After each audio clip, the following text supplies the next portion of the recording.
mobilnya barang kena nambangin kena kayak foto toh.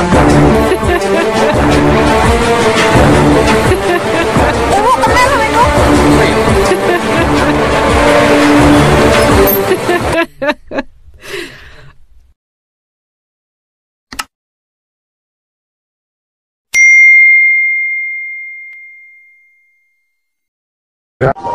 Pecah kabeh lho, mobilnya barang kena lambangin kena kayak foto toh. Pecah kabeh lho, mobilnya barang kena lambangin kena kayak foto toh. Info terkini dari Kota Pesilat. Gesekan antar pesilat di malam Dirgahayu 5 tahun Pecah kabeh lho, mobilnya barang kena lambangin kena kayak foto toh. Info terkini dari Kota Pesilat.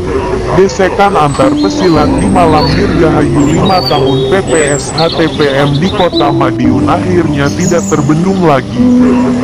Gesekan antara Ormas PPS HTPM dengan organisasi STK akhirnya terjadi.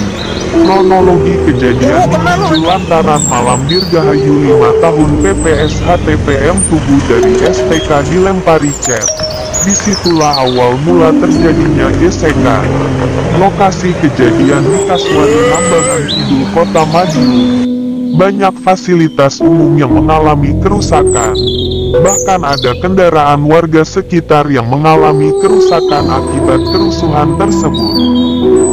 Pecah kabeh lho, mobilnya barang kena lambangin kena kayak foto toh.